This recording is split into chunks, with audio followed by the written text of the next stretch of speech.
खुलुमबाय आं सिबिरानि ब्रह्म गोजोन फुंबिलिनि बयनिसिमबो गाहाम हामलायनायखौ जासिहरनाय थाबाय। आसा खालामो नोंथांमोना गासिबो मोजाङैनो दङ।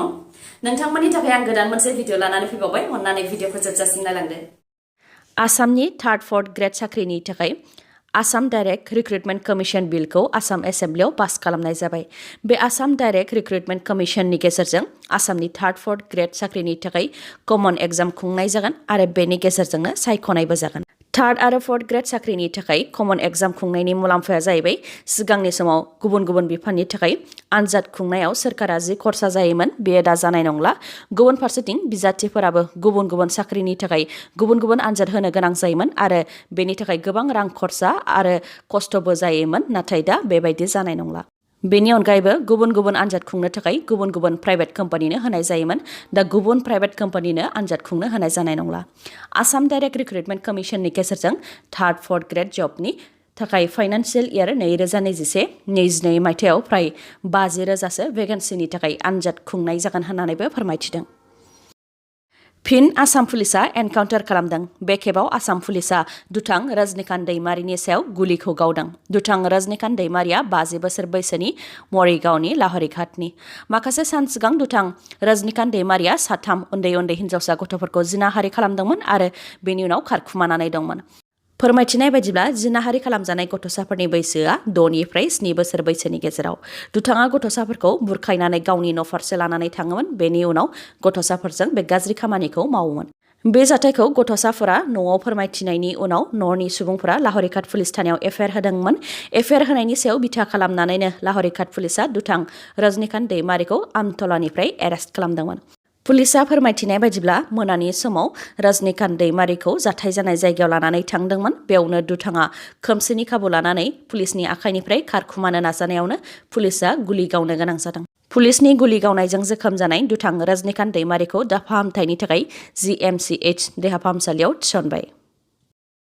आबादारिफोरनि मुङाव फैनाय अनसुंथाइनि मुङाव रां जाख्ल'नायनि भिडिअआ ससियेल मिडियायाव गोसारदों। एग्जिकिउटिभ इन्जिनियार एग्रिकालचार क'क्राझार डिभिजनाव राष्ट्रीय कृषि विकास योजना RKVY बिथांखिनि थाखाय रां जाख्ल'नायनि भिडिअआ ससियेल मिडियायाव गोसारदों।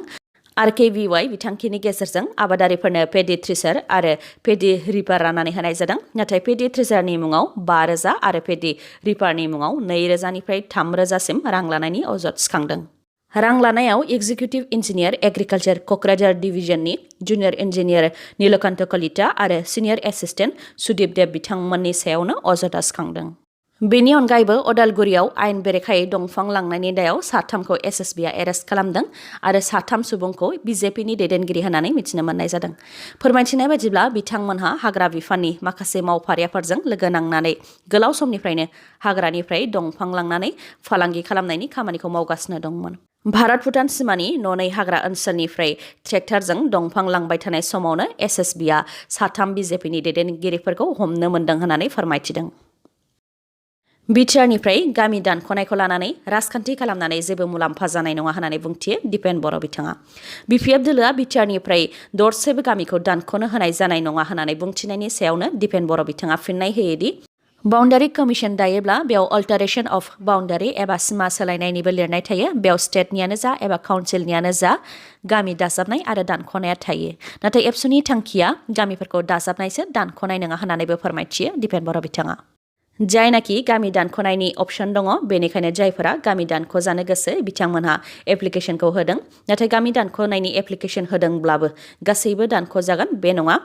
बेनि सायाव नायबिजिरनाय जागोन। बेनि उनावसो बाउन्डारि कमिसना थांखि लागोन होननानै फोरमायथियो बिथाङा। लोगोसे बुंथिबावोदि जाहाथे गंसेबो बर' गामि दानख'जाया, गंसेबो ट्राइबेल गामि आरो ट्राइबेल बेल्ट एन्ड ब्लक ओनसोलफोरा दानख'जाया। बेनि अनगायैबो नन ट्राइबेल बेल्ट एन्ड ब्लक ओनसोलाव थानाय ट्राइबेल आरो बर' गामियाबो जाहाथे दानख'जाया, बेसो जोंनि स्पिरिट आरो बेनि सायाव जेबो कमप्रमाइज खालामनाय जानाय नङा होननानै बुंथियो दिपेन बर' बिथाङा। बेनिखायनो BPF दोलोआ गामि दानख'नायखौ लानानै राजखान्थि खालामनानै जेबो मुलाम्फा जानाय नङा, मानोना बिथांमोनहाबो सागानखौ होदोंमोन होननानैबो बुंथिबावो। बेनि अनगायैबो बिश्वनाथ, सनितपुर आरो माखासे ओनसोलनि 2,000निबो बारा गामिफोरखौ बिटिआरआव दाजाबनो थाखाय एप्लिकेसन होनाय जादों होननानैबो फोरमायथियो। बाउन्डारि कमिसननि चेयारमेन पि बर्मा बिथां थैनायनि उनाव डक्टर आशिष कुमार भुटानी बिथांनो बाउन्डारि कमिसननि चेयारमेननि बिबानखौ गथायनाय जाबाय। आद्रा थानाय खामानिखौ बिथाङा मावनानै आसाम सरकारनो जमा होगोन। बेनि उनाव आसाम सरकारा खामानिखौ मावगोन होननानै फोरमायथियो। बेनि अनगायैबो बिटिआर गोरोबथानि 6.3 दफानि गेजेरजों फरायसालिफोरखौ सोरखारि खालामनायनि सायाव बिथाङा फोरमायथियो दि बे दफाखौ लानानै थांनाय 19 अक्ट'आव chief minister doctor Himanta Biswa शर्माजों सावरायलायनाय जादोंमोन। बिथाङा गिबियाव गं 26 कलेज आरो गं 15 जुनियर कलेजफोरखौ सोरखारि खालामनायनि खामानिखौ मावग्रोगोन होननानै बुंथिदों। बेनि उनाव higher secondary, high school, ME आरो एलपि फरायसालिफोरखौ सोरखारि खालामनायनि खामानिखौ मावगोन। जायफोर फोरोंगिरिफोरा बिटिआरनि फरायसालिफोरखौ सोरखारि खालामनायनि खौरां मोननो थाखाय हांखुर जादों, बिथांमोनखौ दिपेन बर'आ धैर्य हमनो थाखाय खावलायो। कभिड-19नि थासारि, बेनि अनगायैबो आसाम सरकारनिया बाजेटनि आंखाल जादों, बेनिखायनो धैर्य हमनो नांगोन होननानै बुंथियो दिपेन बर' बिथाङा। फिसाजोनि जुलिनि थाखाय लन लानानै दिहुननाय रांखौ न' फारसे लाबोबाय थानाय समावनो दुथांफोरा रांखौ लुथिनानै लानानै थांदों। बे जाथाया नलबारिनि माजदियायाव जादों। अलका कलिता आरो बिथांनि फिसाय जयैनो बेंकनिफ्राय रां दिहुननानै न' फारसे स्कुटिजों थांबाय थानाय समावनो सानै दुथांफोरा पालसार बाइकजों फैनानै 5 लाख रां थानाय बेगखौ सेख'नानै लानानै खारलांदों। अलका कलिता बिथाङा फोरमायथिनाय बायदिब्ला फिसाजोनि जुलि आरो न'नि खामानिनि थाखाय जेब्ला बेंकनिफ्राय लननि रांखौ दिहुननो नागिरदोंमोन, बेयाव बिथांजोआ बेंकनिनो सासे पियन आरो सासे बेंकनि मावफारियानिफ्राय चेक लिरनाय आरो गुबुन गुबुन खामानियाव मदद लादोंमोन। बेयावनो बेंकनि पियना अलका कलितानाव सोंथि खालामदोंमोन दि एसेबां रां मानो नांगौ, न'आ बबेयाव, बेफोर गासैबो थंखौ सोंनानै लाजोबदोंमोन। बेनि उनाव अलका कलिता बिथां आरो बिथांनि फिसाया न' फारसे फैबाय थानायावनो सानै दुथाङा पालसार बाइकजों फैनानै बिथांमोनखौ गाग्लोबदों आरो 5 लाख रांजों लोगोसे चेकबुक, मबाइल आरो न'निफ्राय लाबोखानाय 3,000 रां थानाय बेगखौ सेख'नानै लानानै खारदों। बे जाथायखौ लानानै बिथांमोनहा दुखुजों दायनिगिरिखौ थाबैनो हमनो थाखाय दाबि खालामदों, जाहाथे लुथिनाय रांखौ थाबैनो मोनफिननो हायो आरो दायनिगिरिफ्राबो साजा मोननो हायो। आसामाव जब मेला खुंनाया जागायबाय, नाथाय आसाम सरकारनि बिथोन बायदियै खुंनाय बे जब मेलाया जाफुंसारदोंना? जब मेलानि मुङाव बेखार लाइमोनफोरखौ अपमानसो खालामदों नामा? आसाम सरकार आरो भारत सरकारनि थांखि बायदियै आसाम सरकारा जब मेलानि सोमोन्दै फोसावनानै होदोंमोन आरो बेनि थाखाय आसामनि दाब दाब जायगा जेरै गुवाहाटी, बरपेटा, नलबारि, धुबरी बायदि बायदि जायगायाव आसाम रजगार मेला रेजिस्ट्रेसनखौ जागायबायमोन। नाथाय आसाम सरकारनि बिथोन बायदियै खुंजानाय बे जब मेलाजों गोजोननाय गैया रोजा रोजा लाइमोनफोरा। जायनाखि जब मेलानि एडभार्टाइजखौ आसाम सरकारा फोसावदोंमोन, बेनि अनगायैबो फोसाव बिलाइयाव साख्रिया सोरखारि ना प्राइभेट जागोन बेनि सोमोन्दै रोखा खालामनाय गैयामोन। बेनिखायनो रोजा रोजा लाइमोनफोरा सोरखारि साख्रि सानदोंमोन आरो जब मेलायाव होंगो दोंगो जाहैदोंमोन।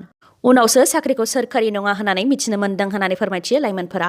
माखासे लाइमोनफोरा फोरमायथिनाय बायदिब्ला साख्रिया माखासे restaurant cook, salesmen, SBI life agent, गारि सुनाय, सार्भिस सेन्टार मेनेजार बायदि बायदि। भेकेन्सिफोराबो गोबां खम होननानै फोरमायथिदों लाइमोनफोरा, जेराव गोबां रोंगौथि गोनां लाइमोनफोराबो सोरखारि साख्रि मोननायनि सिमां लानानै गोजान गोजान जायगानिफ्राय फैनानै रेजिस्ट्रेसन खालामनो फैदोंमोन। बिथांमोनहाबो बेफोर साख्रिनि थाखाय गोजोननाय गैयैखौ फोरमायथिदों, लोगोसे खौरां बिजोंनि गेजेरजों बुंथिदों दि सोरखारा लाइमोनफोरखौ थगायदों, साख्रि होनायनि मुङाव ओरैनो हाराहास्ति खालामदों। बेनि अनगायैबो माखासे जायगायाव खुंनाय जब मेलायाव जेबो इन्टारभिउ लायाखै, क्वालिफिकेसन डकुमेन्टबो लायाखै, खालि बाय'डाटाल' लादों बायदि बायदि अजद लाइमोनफोरा होदों। नाथाय बेनिख्रुइबो दुखुनांथावसिन, गोजाननिफ्राय रां, समय, खस्थ' खालामनानै होनाय लाइमोनफोरनि डकुमेन्टफोरखौ माखासे प्राइभेट कम्पानिनिया ओरैनो हायाव गारनानै गालांदों। बेखौ लानानैबो लाइमोनफोरा अपमान खालामनायनि अजद होदों आरो जाय कम्पानिया बेबायदि खालामदों बिथांमोननि सायाव गोख्रों राहा लानो थाखायबो दाबि दैखांदों, जाहाथे उननि समाव बेबायदि जाया। बेफोरनि अनगायैबो जब मेलायाव जेबो सिस्टेम गैयैनि सायावबो अजद होदों लाइमोनफोरा। बेफोरबायदिनो गोबां जायगायाव गोबां लाइमोनफोरा गुबुन गुबुन अजद होदों। जब मेला खुंनायाव आसाम सरकारनिफ्राय बिबान मोननाय सासे बिथाङा फोरमायथिनाय बायदिब्ला जब मेलाखौ खुंनायनि गुबै थांखियानो जाबाय लाइमोनफोरा जाहाथे अफिस थांलायनानै इन्टारभिउ हैनो एबा बाय'डाटा हैनो गोनांथि जाया, बबे कम्पानियाव बेसेबां भेकेन्सि दं जाहाथे बेखौ मिथिनो हायो। लोगोसे बे जब मेलानि गेजेरजोंनो बिजाथिफोरखौ सायख'नाय जागोन, बेनि उनाव जयनिंनि थाखाय कल हरनाय जागोन होननानैबो फोरमायथियो। बेनि अनगायैबो बिथाङा रोखा खालामनानै होयोदि बेफोर सोरखारि साख्रिनि थाखाय नङा। आसाम सरकारनि बिथोन बायदियै बे जब मेलाखौ खुंनायनि थाखायनो लाइमोनफोरा गोबां गोरोन्थि बुजिदों होननानैबो फोरमायथियो बिथाङा।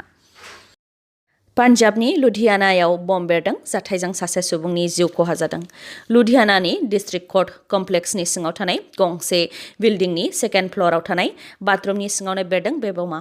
बम बेरनायजों सासे सुबुंनि जिउ खहा जादों आरो साबाया गाज्रियैनो जोखोम जादों।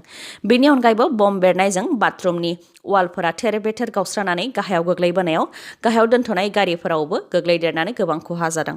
बे बम बेरनाय जाथाया मैया सानजौफु 2:22 बाजियाव जादों आरो बे समाव डिस्ट्रिक्ट कर्ट कमप्लेक्सनि सिङाव गोबां सुबुंफोरानो थुबुर जानानै दंमोन होननानै फोरमायथिदों। पान्जाबनि गिबि मन्थ्रि चरणजीत सिंह चान्नी बिथाङा फोरमायथिदों दि फैगौ 2022 मायथाइनि जागायजेननायावनो पान्जाबाव जानो गोनां बिधानसभा बिसायख'थिखौ नोजोर होनानै पान्जाबनि ल' एन्ड अर्डार थासारिखौ गाज्रि खालामनो थाखायनो माखासे एन्टि नेशनेल सुबुंफोरा बे खामानिखौ मावदों। बे बम बेरनाय जाथायनि सायाव इउनियन हम मिनिस्ट्रियाबो पान्जाब सोरखारनिफ्राय गासै रिपर्टखौनो बिहरदों। आसामनि एलिमेन्टारि एडुकेशन डिपार्टमेन्टनिफ्राय मोनसे नटिस फोसावदों। 31 अक्ट'बर 2021 मायथाइयाव खुंजानाय जेनेरेल टेट, एलपि आरो इउपि लेभेलनि आनजादाव जायफोरा उथ्रिसारनो हादोंमोन बिथांमोननि थाखायनो आसामनि एलिमेन्टारि एडुकेशन डिपार्टमेन्टआ मोनसे नटिस फोसावदों। नटिसनि बायदिब्ला जायफोर बिजाथिफोरा उथ्रिसारदोंमोन बिथांमोनहा 18 सेप्तेम्बर 2021 मायथाइयाव डाइरेक्टरेट अफ एलिमेन्टारि एडुकेशन आसामजों फोसावजानाय रेगुलार फोरोंगिरि पस्टनि थाखाय अनलाइन एप्लाइ खालामनो हागोन। बेनि अफिसियेल वेबसाइटआ dee.assam.gov.in, जायनाखि 31 अक्ट'बराव खुंजानाय जेनेरेल टेट, एलपि आरो इउपि आनजादाव उथ्रिसारनायफोरा मार्कशीट आरो सार्टिफिकेटखौ मोनथ'वाखै। बेनिखायनो मार्कशीट आरो सार्टिफिकेट मोननाय समसिम होखानाय अफिसियेल वेबसाइटनि जि अनलाइन एप्लिकेशन मडुल बेयाव बिथांमोनहा सार्टिफिकेट नाम्बार फिल्डनि जायगायाव टेट रल नाम्बारखौ होनो हागोन आरो मार्कशीटनि जायगायाव स्कर कार्डखौ आपल'ड खालामनो हागोन। बिथांमोननि थाखाय बेयाव अनलाइन एप्लाइ खालामनायनि जोबथा अक्ट'आ 31 डिसेम्बर 2021 मायथाइसिम। दिनैनि भिडिअ'आ एसेनोसै। गाबोन फिन लोगो मोनफिनबावगोन। नोंथाङा जुदि आंनि भिडिअ'खौ मोजां मोनदोंबा लाइक, कमेन्ट आरो शेयार खालामनो दाबाव। गोजोन्थों।